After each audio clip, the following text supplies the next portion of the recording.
50,000 টাকা নিয়ে বেরিয়েছি, পানি না, বাড়ি থেকে আরো 2 লাখ টাকা নিয়ে আসবো প্রয়োজনে। টাকা, ঠিক আছে, টাকা কার জন্য করছি? স্বাধীন দেশের জন্য টাকা ইনকাম করছি।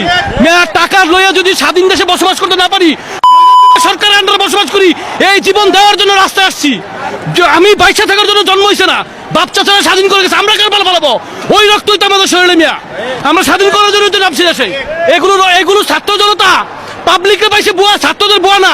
ভাষা আন্দোলন স্বাধীন করেছে ছাত্ররা, 69 স্বাধীন করেছে ছাত্ররা, 74 পর বাস দিছে ছাত্ররা, এখনো বাস দিবে ছাত্ররা ইনশাআল্লাহ।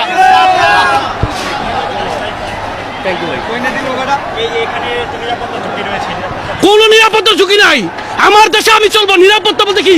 আমার দেশে আমার নিরাপত্তা দিবে, আমি নিরাপত্তা দেবো আমার নিজেকে। সরকারকে নিরাপত্তা দিবে, সে নিজেই তো তার গদিনে নড়বড়ে আছে, বুঝেন না কেন?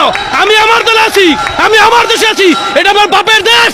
আমার বাপের বাড়ি ইন্ডিয়া না, আমার বাপের বাড়ি বাংলায়। বাংলায় থাকবো আমরা, প্রয়োজনে সে ভারতে যাবে এবং যাওয়ার জন্য রেডি হচ্ছে, বুঝেন নাই? আইসিইউ, মানুষ কখন আইসিইউতে ঢুকায়? মৃত্যুর পথে যখন তার থমথম যান যায়। উনি কারফিউ কখন দিছে? উনি আইসিইউতে আছে, এটাও বুঝতে হবে ভাই। দেশের জনগণ না, ছাত্র জনতা নেমেছে, আমার বাচ্চারা নেমেছে, তাদের পাশে যা দরকার তা দেবো ইনশাল্লাহ। দেশের রাস্তায় আছি, রাস্তায় থাকবো। বন্ধ তো করে দিয়েছে, পাবলিক জেনে গেছে, রাস্তায় নেমে থাকবো, বসে থাকবো, ইন্টারনেট যা ইচ্ছা তা করো। তার এই ক্ষমতা, ইন্টারনেট আর কোনো ক্ষমতা নাই।